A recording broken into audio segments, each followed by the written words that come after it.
Good morning, good evening, wherever you are, and welcome to episode 42 of the Cloudcast. We're coming to you live from our massive Cloudcast studios here in Raleigh, North Carolina. Tonight, Aaron, how are you doing tonight? I'm doing good, man. How is everyone tonight? We're doing good.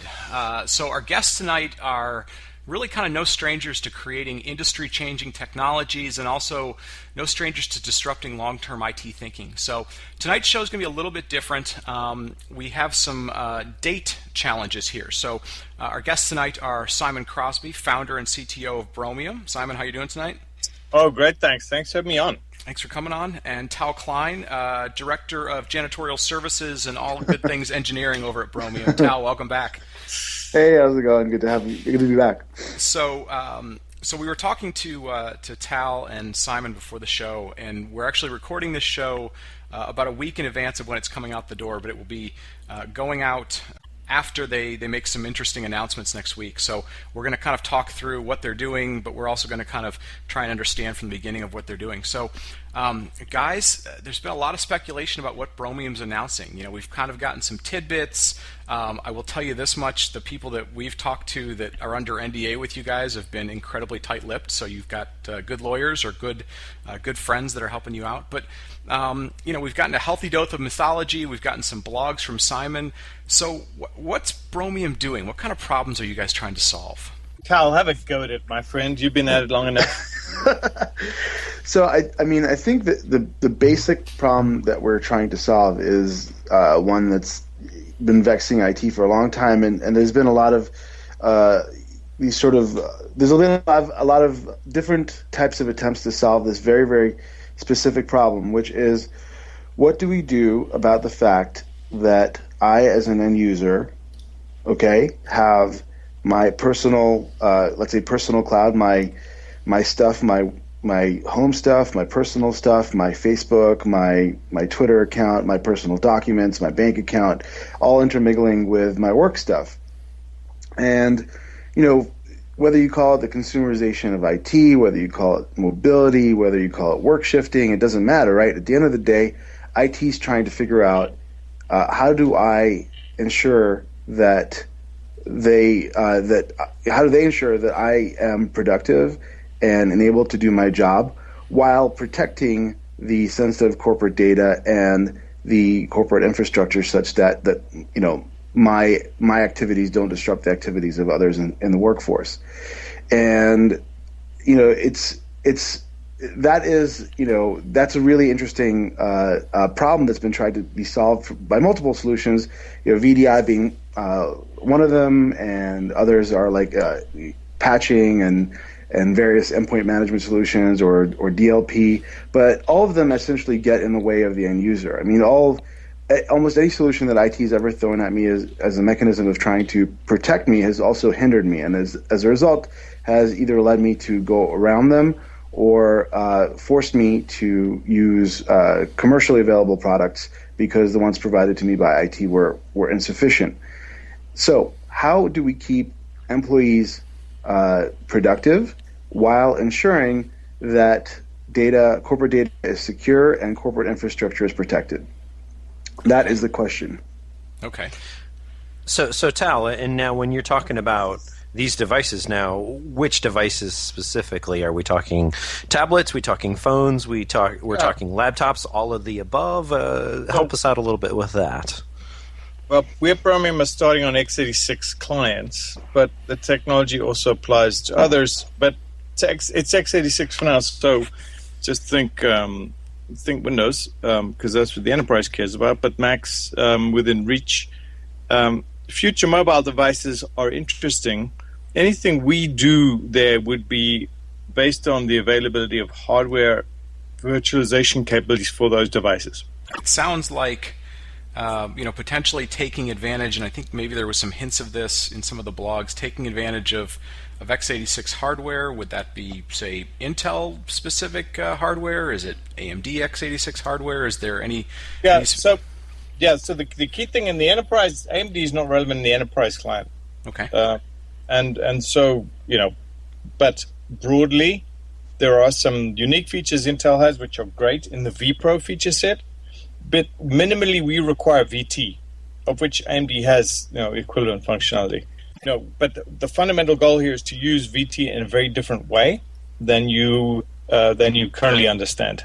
Now, I'm going to ask a little bit of an ignorant technical question, because I know VT is incredibly prevalent on the server-side hardware. Is it just as prevalent on, say, within the last year or two, modern endpoint type of hardware as well? Yeah, I mean, if you bought a Sandy Bridge device, you got basically any laptop that you bought in the last, I think, 2 years, Si probably has it on it. Yep, 2 years. Okay, so this is going to be very much a mainstream, something people can do today. This isn't only for the top 1 or 2% of people that have... No. Okay. No, not at all. But I think it's fair to say that the technology is as deep as that category of clients are in the enterprise. Correct. Yeah. So it's kind of like the early days of ZenSource, and I guess relatively late for VMware, when hardware virtualization was just coming out, and the most important thing was to attach to the new devices rather than try and deal with the legacy. Sure. Okay. And how are you're saying you're using VT differently. So tell us a little bit about how you're using VT differently than your standard virtualization today. Yeah, so let's not dive into technology just yet, because it's important to understand the problem.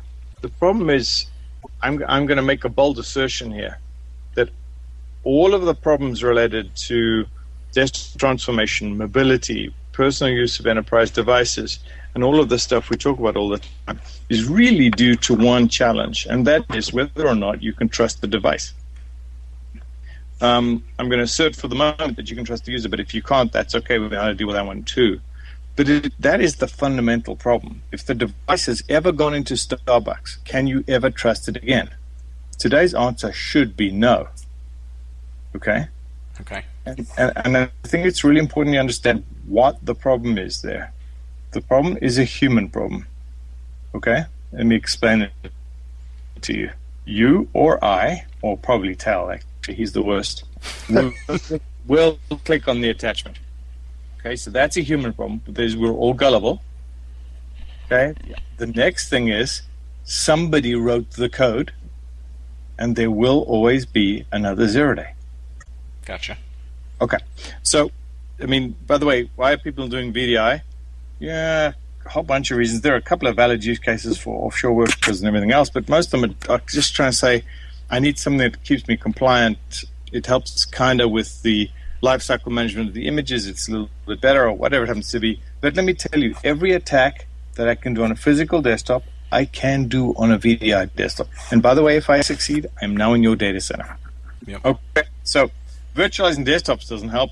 The security guys, the problem with the modern attacks is that they're polymorphic, and so in general you won't have the signatures. Then you have challenges related to patch. Why do you patch clients? Because they're vulnerable. Why do we have DLP? Because we don't want stuff to escape. So all of this stuff is trying to solve the same problem in different ways, and it's basically that you cannot trust the device, that is the operating system on the device and its applications, to respect the boundary between the enterprise and my personal activities. Especially your personal activities. Right. So let's be very clear. You've seen things like, if you look at View or View Local Mode or even Zen Client, you've got these things where I have a corporate VM and a personal VM. That just doesn't solve the problem at all. No, because the attack, I will send the attack to your corporate email account. Okay? That's right. why it doesn't help. Okay. And so you realize that all of this notion of VMs is nothing. I mean, VMs have got nothing to do with any of this. A VM is a lousy construct for solving this problem. Gotcha. Okay. Okay. Yeah, we're with you. I've had a fairly violent reaction before to VMware's notion that I'm going to have a corporate VM and a personal VM on my cell phone. It's the wrong abstraction. What do I want, user? Yeah, it's actually funny you mentioned that because we actually had Brian Katz on the last podcast, and we actually talked about that exact technology for a very long time, and we all kind of came to that exact same conclusion. Yeah. my favorite Brian Katz description of it is that it's like communism. It reads really good on paper, but doesn't execute very well. Well, and I think what Simon's kind of getting at, and it probably becomes more of a problem as we become so we have these very short attention spans. We've got 50 things coming to us at the same time, and it's hard enough to say, like, I'm not going to click on that what looks like a valid URL or a valid whatever because I'm just trying to do things, let alone going, wait, which mode am I in? Am I in end user mode? Am I in corporate mode? Am I which desktop am I in? Yeah, right. And by the way, where's that file that I'm? By the way, can I only work on that file on one desktop? Because if I've got Word on my local desktop, why don't I just bring that file over? Why should I only interact with it in this other desktop environment? And so we require users to understand too much of the stuff that IT needs to try and police these boundaries. Users just want to be productive and get their stuff done. And so that's the problem. So it has nothing at all to do with virtual machines. That's fundamental to the whole thing. However, there's some really cool technology down on the CPU that we can use to solve the problem. So let me before we get back, kind of into the technology and so forth. So as you guys are talking to the businesses that you're targeting, people that kind of are understanding this problem, who are you talking to? Are you talking to desktop people? Are you talking to security people? Are you who's the conversation initially with that understands the problem first? So there are two fundamental categories. First of all, there is no large enterprise in the U.S. that has not been compromised. Right. Okay. And they're being hammered by, financially motivated attackers, but also by nation-state attacks. And so anybody who's regulated or public sector is now paranoid about this, and they're taking it very seriously. And they know that the tools that they have from a security perspective are limited in terms of what they can do. So that's one category. Then broadly, maybe this is just because of my background and Tal's, is we've come at this from desktop virtualization path.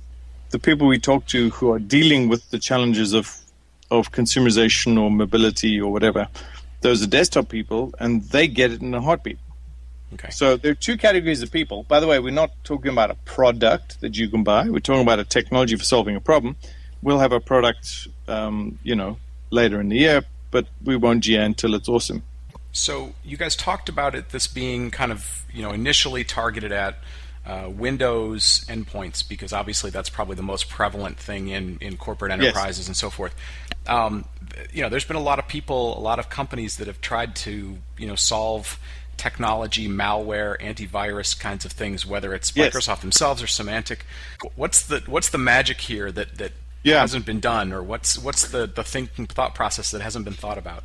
Well, I think the key thing that they've been trying to do is try and find bad guys better. And I think the obvious counter to that is simply to go say, guys, go back to Computer Science 101. There was this thing called the halting problem. If you reinterpret it, it will tell you that it is impossible to solve that problem. You cannot detect bad guys. There's always going to be 0 days. Right. Well, you're never going to find them all. There are always going to be 0 days, but more than that, the fundamental problem there is that if you rely on detection in order to block, you'd end up building a detector that is highly sensitized, and typically then you end up with shed loads of false alarms. And the problem with false alarms are that they annoy administrators and users, because there's, and eventually we train people to be desensitized. Okay, and the reason you've got to do this is you can't. If your rule is detection in order to block, you've got to detect everything. Otherwise, it's really bad news. Right. Okay, and so you end up with this. It's a bit like Windows UAC. Have you ever done anything other than click OK? No. That's all you've exactly. So, the problem there is that the user is already trained to do the wrong thing, and the administrator too. And so, the problem with detect to block. I'm trying to coin another term for it. It's compromise first detection, because now the only way that they can actually detect an attack is to look for something where they know that the guy is doing something bad, but by then you've already compromised the system, and at the very least you've got to re-image the whole system. And it's analogous to it's analogous to what we call security theater with the TSA, and that we're only searching for threats that have happened before. Yes, you're looking for another shoe. You're looking for another shoe bomber or another. Right. Yeah. Yes, okay. exactly. That it's very. In addition to that, you're scanning the people coming through against known threats. Exactly. And you're building a bigger wall around the outside of it. It's security theater. That's what it is. And so there were two things we pointed out. So you will click on the attachment, and there'll be another bug, and so the bad guys will get in. So what rational IT department says? Oh dear, now I need to go into siege mentality. I'm going to build this big wall around the organization. The fundamental thing to realize there is that humans need to go out in order to be productive. Yep. Since time immemorial, we've been out there doing hunting and gathering, or we go out to a business meeting, and the moment you are out, and I'm not saying physically outside, I'm saying the moment you browse the public web, the moment you do anything that is not given to you by IT, you are in a domain of unfathomable trust. I can't say it's good. I can't say it's bad. By the way, the vast majority of it is fine. So I can't say don't do it. Okay? I have to do it for you, and that's where the attack will come from.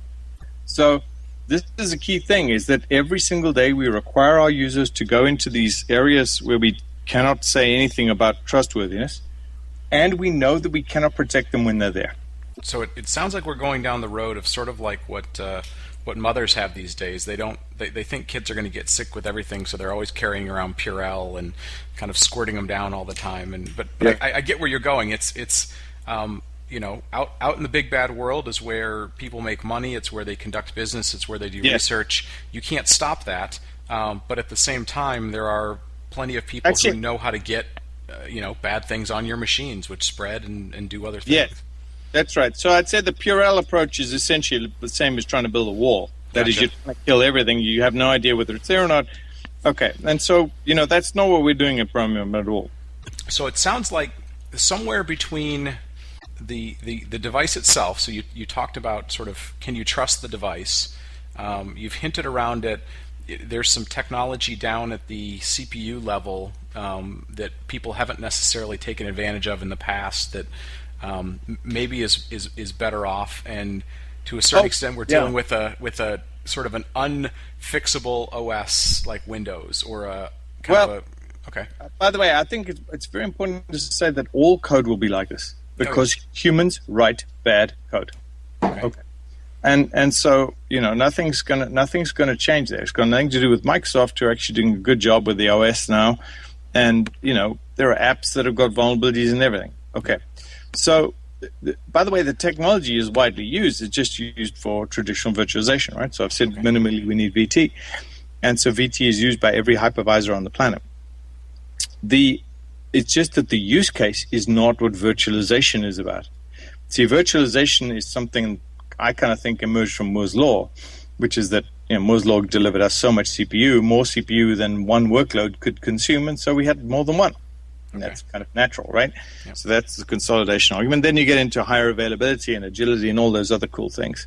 But there's something very important that we learned from the virtualization journey, and I think it's worth looking at. You think about the data center work practice before VMware, say, right? There were people who installed software on machines, people who racked and stacked servers and all that stuff. And now they're all cool, hip, green, power-sensitive, agile, dynamic, and highly available, and therefore strategic. And so virtualization transformed the work practice and made the thing much more valuable. Okay? Yeah. Now, think about the client in general. What have you got? You've got a bunch of manual work practices. So you've got people who push patches, okay? With 90% chance you hit a machine, 10% it's off net or closed or whatever. Right. Then you've got people who wait for alarms from security consoles and then go and reinstall Windows and apps. Yep. Okay. Mm-hmm. And so these are not strategic activities for IT. These are horrible jobs which have got no end, and they don't move the organization forward. Whereas at least you can say that my private cloud is moving the organization forward to a more agile, dynamic future, right? Right. Yeah, it's the concept of, depending on the studies, you always see the whole, I don't know, anywhere between 60 to 80% of typical IT is just keeping the lights on and dealing with problems and never doing anything new. Yeah, but we have a large customer in beta with us, and they're heading towards 100,000 users, but they spend $1.5 million a year just on remediating PCs that have become infected. Okay, this is nuts. Okay, it's a lot of money, and so and it's not strategic.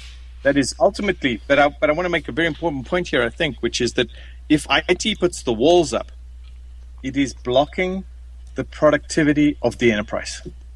Well, it's also putting blinders on, because when IT pulls the walls up, right, users find a way around the wall without IT's visibility. You know?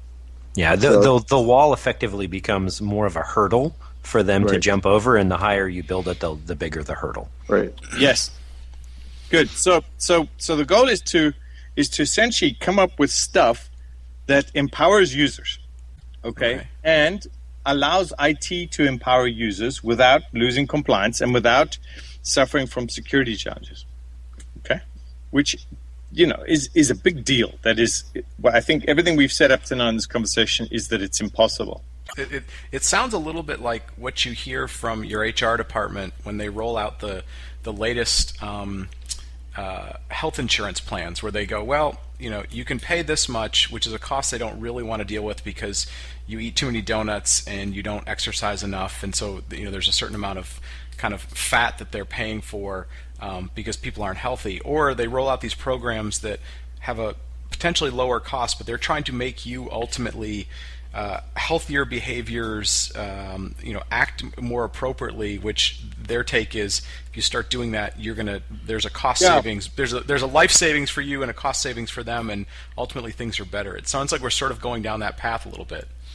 Well, we aren't actually. So go. Kind of interesting, but I love Windows and I love everything Microsoft's doing there, but the Microsoft security Twitter stream is nonsense.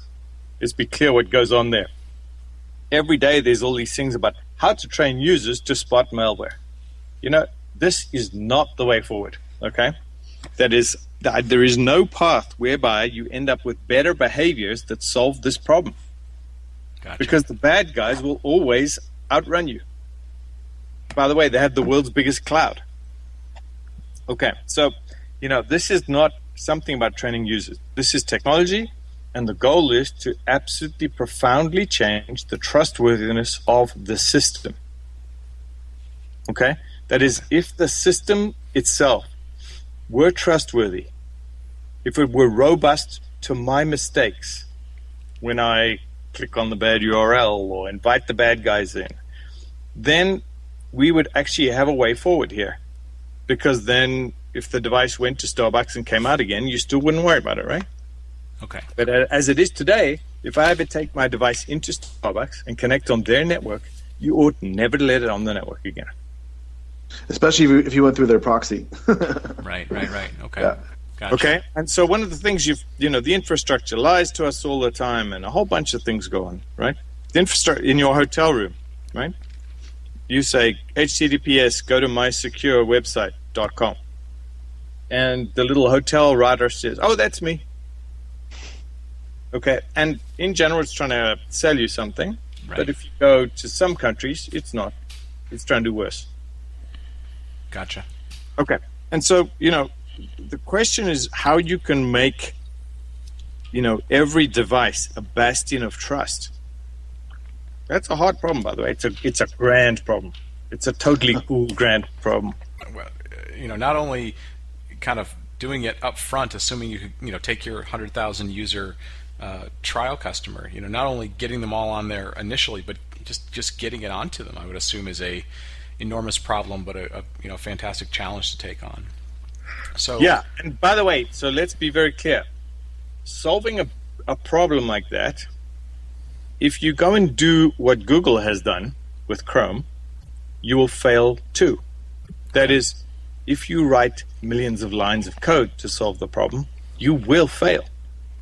Because more code is more 0 days. Okay, gotcha.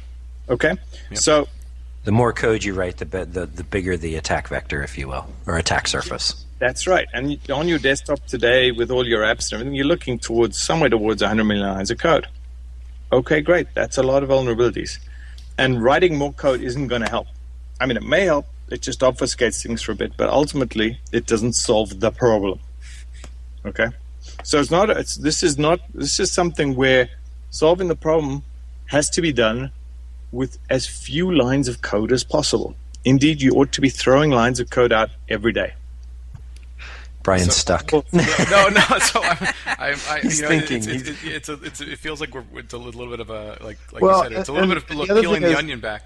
Let me tell you one more thing that'll really throw you back, right? So the only way to actually accomplish this, right, is also to ensure that you don't put the end user in the decision-making process, right? And you essentially, the end user, the experience has to be utterly seamless to the end user, such that they don't rebel against the technology that's protecting them.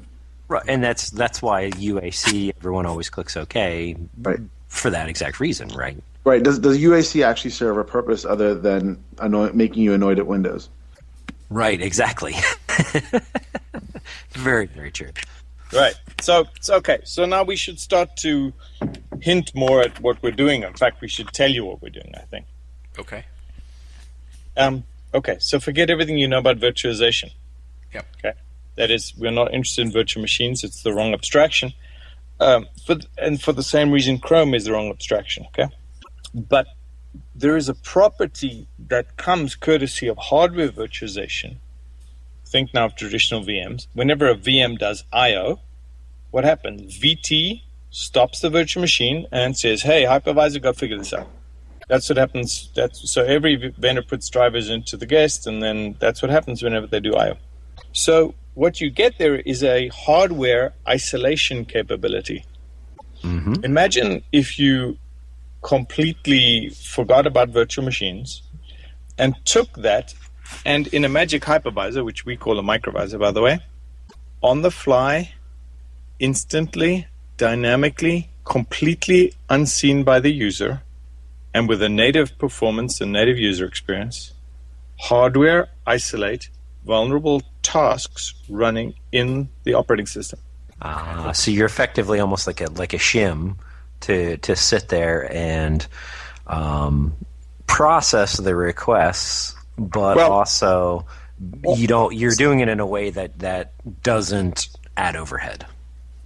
Right. So what we are then, so we're a hypervisor technically. That is, we use VT, but we use it for a specific purpose. That is, whenever the user is doing something like you browse to Facebook or whatever, every time you click on a URL, invisibly behind the scenes, I'm going to grab that task and put it into a tiny hardware isolated micro VM, okay? Which is essentially what I'm going to do with that thing is use VT to build a hardware-based wall around what you do in that task, okay?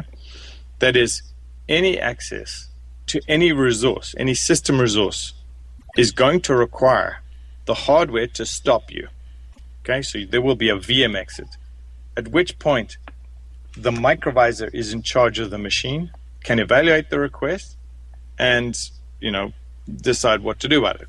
And so let's talk about what the resources are that you would care about. So anytime a micro VM wants to read or write a file, wants to talk on a network, wants to do anything copy and paste, wants to interact with you, use the keyboard to deal with any devices or the registry, those are explicitly going to cause the hardware to stop you.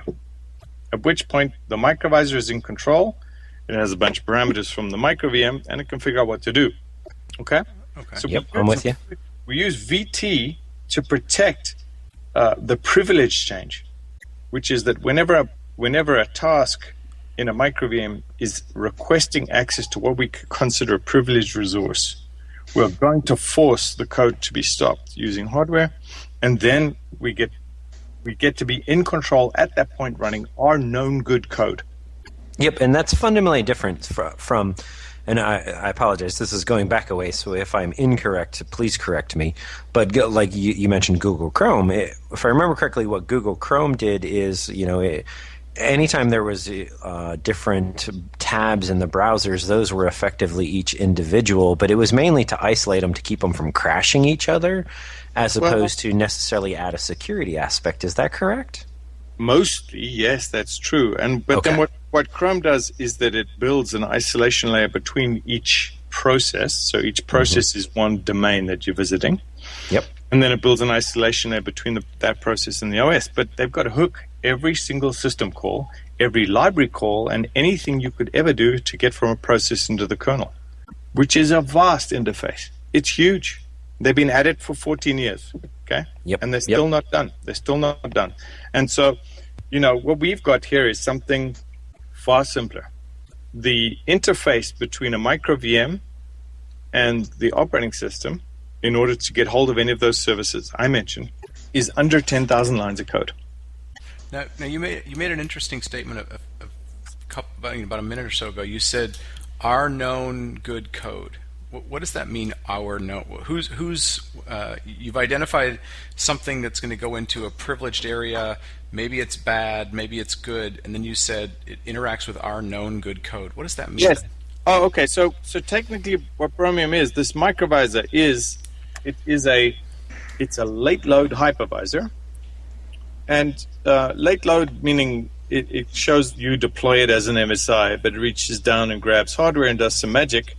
It can establish a dynamic root of trust and check that it is in its own intended state.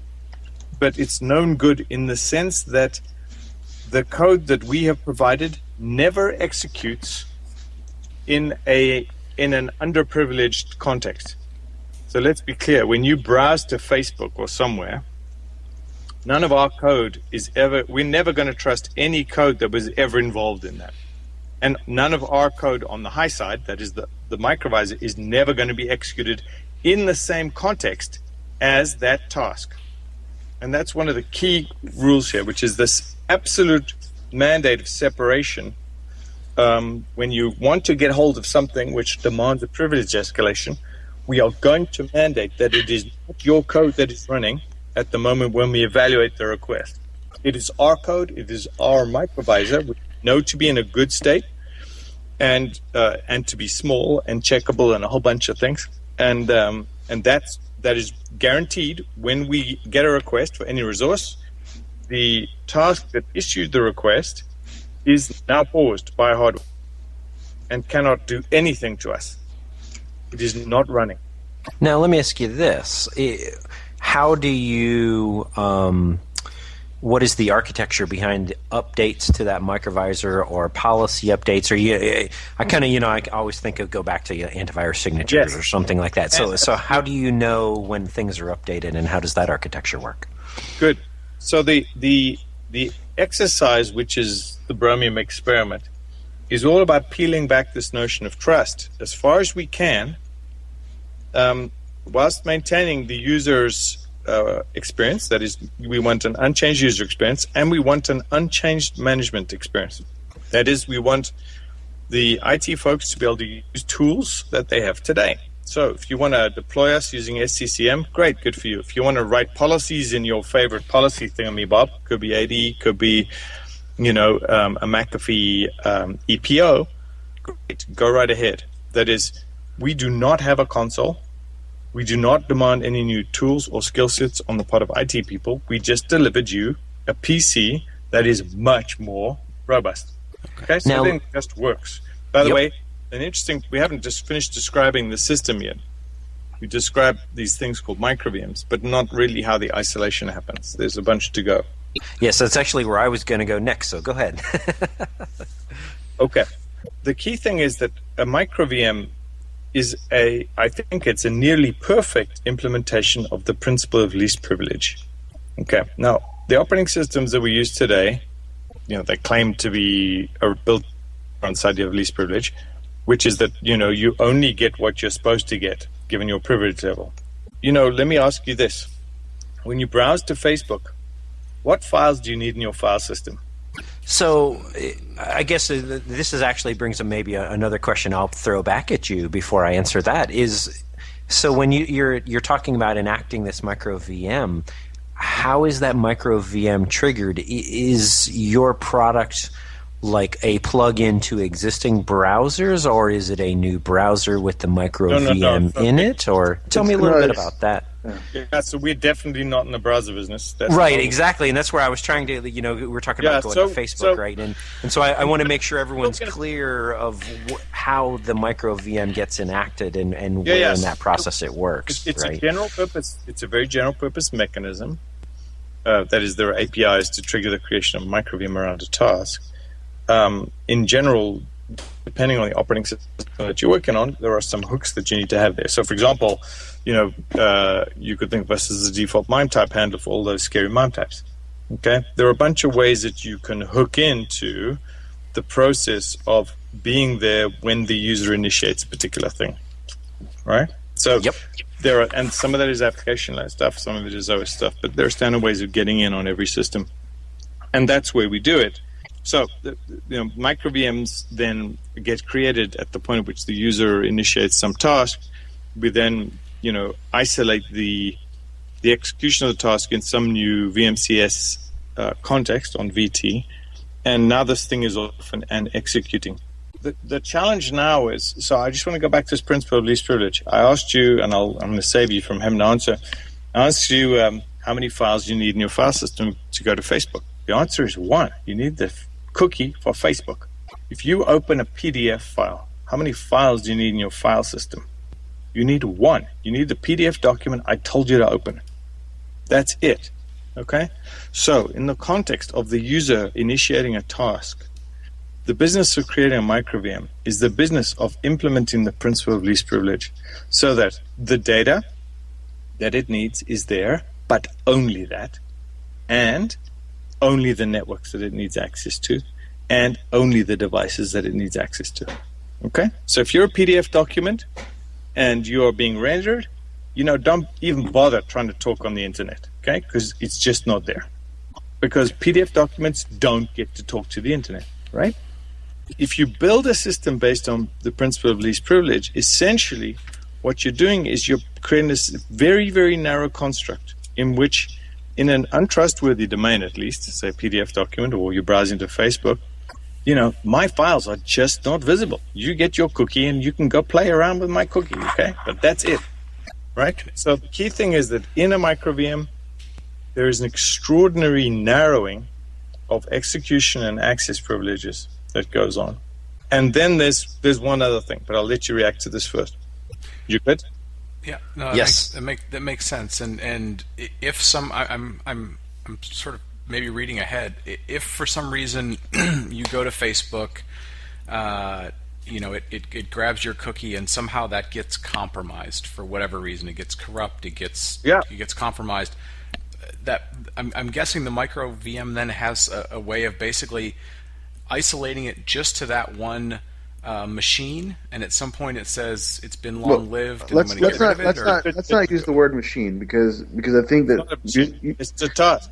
Okay. Yeah, using the word machine, right, will force your brain to try to make this analogous to the sort of first generation virtualization products we talked about before, which is like this concept of abstracting an operating system from a piece of hardware. Right. Yeah. Right. No, I was thinking more just the physical whole machine itself. Like it's I have the virus, but Aaron doesn't have the virus, kind of thing. But I get where you're going. Okay. So it's a process. Okay. Yeah. But you're absolutely on the right track. That is. So let's describe the execution mode. So first of all, I've narrowed the context, right? So let's go back to where we started this. The bad guy will get in. Right. Right. Okay. So the bad guy is in the container. The bad guy is now going to compromise the task in some way. First of all, none of the state to which he should not have access is there. If you're browsing the untrustworthy web, you get a cookie, nothing else. You only ever get to talk to the public untrusted internet. You never get to send a packet into my intranet, and you definitely never get to talk to any of my trusted SaaS sites. All my cloud, okay? You just don't get to do it. Second, I'm now going to do something else, which is using VT hardware support in a very special way, which is if you try to compromise Windows, I will let you magically compromise it in a copy-on-write way. So you stomp on some Windows kernel page, I'm fine with that. I'll just let you stomp on a little instantly created copy of just that page. So the way I want you to think about a micro VM is, imagine you're standing behind a plate glass window looking at Windows and all, the kernel and all the libraries and stuff, and I've given you a whiteboard marker in your hand. You are in the micro VM. You can scribble all over that stuff. All I've got to remember is the stuff you scribbled. But this goes back to so Brian and I, we both have a similar storage background, and this goes back to the concept of you're effectively creating a snapshot, if you will, and it's a disposable copy of anything it uses at that point. Correct? Correct. And the same would happen for anything which is persistent in a file system. And I have a persistence policy which allows me to decide what I persist. So if you're persisting some new file, you download a file from the internet, that's fine by me. I'm just going to persist securely in metadata associated with the file the fact that I don't trust it. I'm going to force anything that ever touches it to be only doing that from a micro VM. Okay? If you want to go and update some Windows golden image file, good luck with that. I'll do it copy on write, and the moment the user closes the window or the browser tab or whatever it is, the application, I'm just throwing the whole thing overboard. Yep, the whole snapshot goes away at that point. It's not a snapshot because it's stateful. Yes, exactly. It's not a snapshot. Well, I know you keep trying to make this analogy with a machine because it isn't.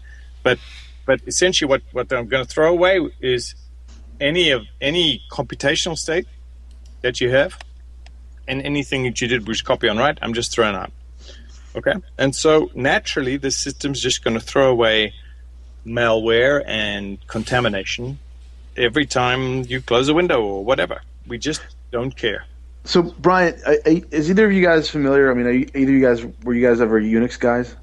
You understand the concept of fork? Yes. Yep. So think of this as a very, very well. It's easier to think of this as fork than it is to think about it as virtualization, right? Yep. Do you understand? Because every time you start a new task, what happens is you get the state. The operating system is the same. You're still running under Windows. Just all the new stuff that the task needs in order to execute is brought over on a copy on write basis. That is, I start my life as a task. I now need to do a DNS lookup. Okay, I'm going to give you a network. Okay, I now need to write a cookie. I need to write a cookie. Okay, I'm going to give you some disk space. Right. It's sort of. I mean, it feels like it's a little bit analogous to that thing that happens with when somebody's little kid comes running up to you and they want to start swinging and they think they're hitting you, and you kind of just extend your arm far enough out that they can't hit you, but they're just swinging and swinging and swinging. They don't know any different, and you're just kind of like, you're not hurting me. I'm just keeping you at arm's length, and you can punch yourself out as long as you want. That's exactly what it is. Yeah. And so what you end up with is a system now. So let's go back to why things went wrong. They went wrong because I invited the bad guy in. A human had a bug in their code. But notice this system doesn't care about that. In fact, this system doesn't care if you've patched the code at all. So in essence, you've got some logic down in the micro VM that basically says this is the way things are supposed to work, and if they happen to come in that way, and they're going to non-privileged stuff, then you let them work. If they're going to privileged stuff, then there's sort of a different set of logic, but it's basically based on only the specific thing that is supposed to happen. And it's not in the micro VM; it's in the microvisor. Okay. Right. Okay. Yeah. So the key thing here is that we need to be able to deal with. First of all, it sounds like a nightmare to configure this system. It isn't. You just got to tell me some very simple things about stuff that you trust. Okay. And by the way, the de minimis statement is that if you trust nothing, that's okay too. Okay? That is, the fact that something is untrustworthy ought not to interfere with the user experience. Okay. Now, there are some points in time where, as you peel back this notion of trust, you ultimately end up changing the user experience slightly. And so thus far, no new management tools or anything else, right? Right. And from a user experience perspective, I just want to pose the problems to you. That is, and they end up being organizational problems rather than individual problems. You are writing a report, which you started yourself. You download some document from the internet, and now you copy a whole bunch of stuff from that unsafe document, and you're about to paste it. Yep. Is that a good idea? For the average user, they probably think that's perfectly fine. Yeah, but I'm interested in security and empowerment, and I know more. So the answer there is it depends. Right. Right, because it depends on whether it's just text or whether it's a whole Word doc or whatever, right? Okay. Right. And so you have to be able to deal with these boundary crossings between low and high and low. And there are some real opportunities to empower users there, that is, give them better use cases than they get today. And there is the odd occasion where you have to do something which they might not think through. Like, yeah, I can let you do that if it's RTF only, okay? Or if I'm going to, worst case, I'll force you down to an image or ASCII. So it's a lowest common denominator of trust. Correct. And by the way, so there's another one. You're in an untrusted website, some untrusted web page, you want to print it. Is that okay? It depends. Right, it depends. Because I know how to play this game. An attacker can easily write an attack which attacks your printer and persists on the printer. And so I have to be able to deal with that. Okay? So there are a bazillion of these things which are very interesting, but there's some very empowering ones too. Let me give you one. By the way, all of this stuff comes from the solution of the Byzantine fault tolerance problem, or the Byzantine generals problem, which I blogged about today. Here's one. It's 7 o'clock at night. You have to get the report in. The email server is down. What are you going to do? Well, the right thing to do here is to let you use Gmail, but we can't trust Gmail. Okay, but I can let the micro-VM, which is called gmail.com, say, hey, please give me a file. I want to attach a file. And as long as I make sure that only the user at the keyboard selects the file, and that then I do all the things I need to do for compliance, and possibly log and blah, blah, blah, and then maybe even encrypt the file before I inject it into the micro-VM and send it away, then I've done both. I've empowered the user, and I have not endangered the enterprise. See? Yep. I'm with you. I mean, the applications for this thing, once you start thinking about it, like once you think of a world like where you have the ability, right, to do this with tasks, right, and you think of tasks as something more granular than an application, right? You could be the state of a file. There's lots of really interesting things that you can do, and it opens up a lot of doors. Yeah, and just like Simon said earlier, you take that Gmail and encrypting the file example, for instance. Most of your typical users aren't going to think about that, and again, it goes back to what he said earlier about creating new use cases out of the product. There's one that we call the reverse Bromium, which is actually when you need to take a file when you need to actually protect a file from the rest of everything else. So that is when you actually take a file that's instead of taking a file that's of unfathomable trust, you take a file that needs to be, that is incredibly vulnerable, and you specifically put that file in a micro-VM. Or so another example of that would be, you're reaching out to your hosted terminal services app or your HIPAA-controlled web app, and you absolutely have to guarantee that there are no middlemen and that the client micro-VM is securely talking to only the backend. So there, the micro-VM acts as an absolute guarantee that any communication between the client and the remote server is going down only one thing, which is the SSL pipe between us, and that nobody is in the middle, and that nothing can be stolen from the micro-VM. So I'm gonna ask one last question, because we're sort of getting fairly long in the show, and I actually could probably go for a while on sort of business side and distribution side questions and so on and so forth. But let me sort of ask this last one, because I think it kind of ties back, Simon, to your background and so forth. So you've obviously been a huge sort of leading open source proponent. One of the big things that comes up around anything that smells of security a lot of times is that it should go through some sort of vetting process, proper vetting process, or an open source code review process. Is this technology that at some point you guys plan to open source, or is it very intellectual property heavy in that you're going through other channels to kind of validate that it is as secure as you say it is, and so on and so forth? So I firmly believe open source delivers better code. Okay, that is, there are some components of any system that you would want to open source because you get better code out of it. Okay, and specifically, if you go back to Zen Client, you didn't have to believe us that the thing was secure. The guys who wrote the security modules was the NSA. Right. Okay, and that's better than having to believe me. That is, you really want that, right? That separation. Okay, and also open source, you get better code. People write better code because it's going public. A whole bunch of good, virtuous things happen. That said, in order to deliver the value of technology to the market, I think we firmly believe that a product that is a combination of the relevant open source componentry and proprietary stuff is the way to go, and that's quite literally the case for Bromium. Okay, all right, that makes sense. Well, listen, guys, this has been very interesting. I think like we talked about sort of before the show and off the show.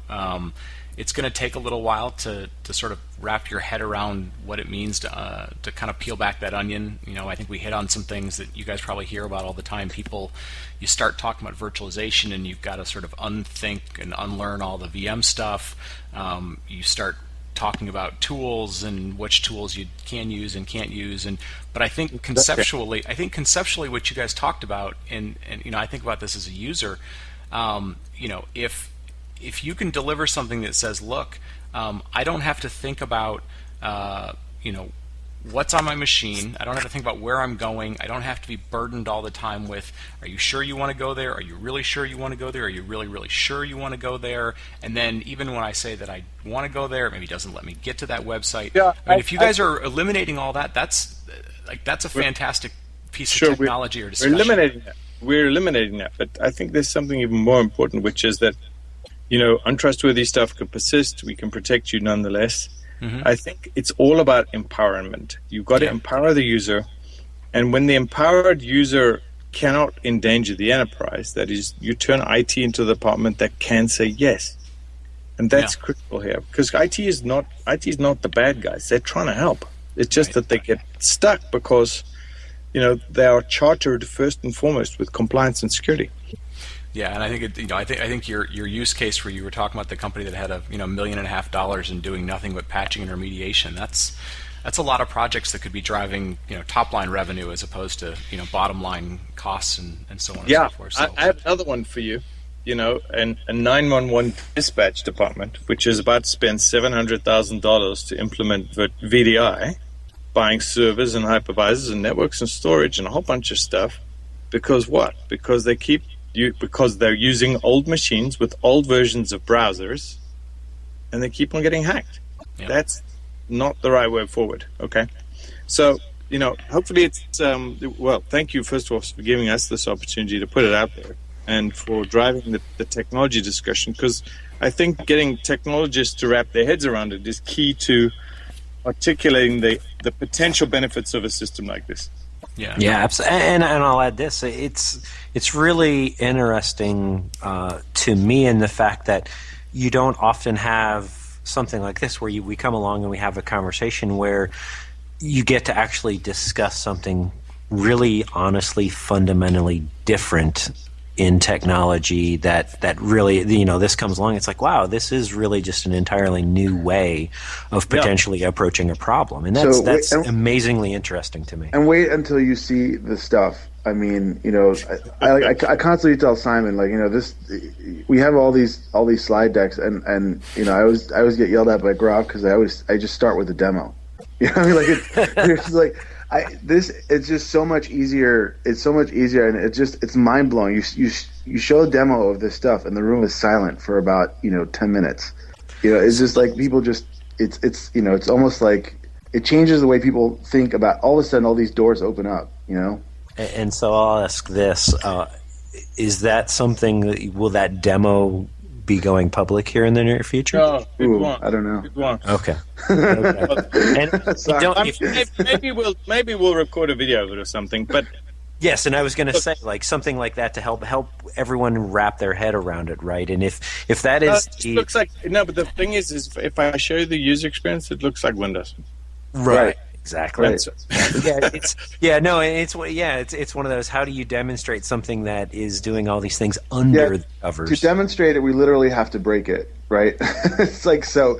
It's really funny, Yeah, I mean, hopefully we'll be together at the same trade show sometime soon, so I could actually just walk you guys through it. But that's the funny part is to show the demo, right? The demo itself is Windows, and then what you do is you peel the curtain back, and it's fundamental. It's really really interesting, and it's beautiful, and it's kind of simplicity, right? And that's what that's what it should be, right? Yeah. So it just gets out of the way and lets you do work and.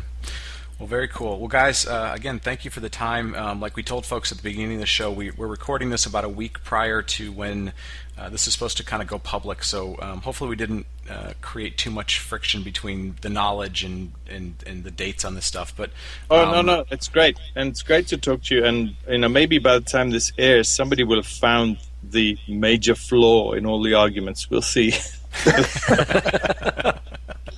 Yeah, we may have to retract everything we've said and start over. Yeah. Well, good. Well, you guys are going to be kind of making a public showing of this, or at least a first kind of public discussion of this at GigaOM Structure. So best of luck with that. And Thank you. Aaron, you want to take us home?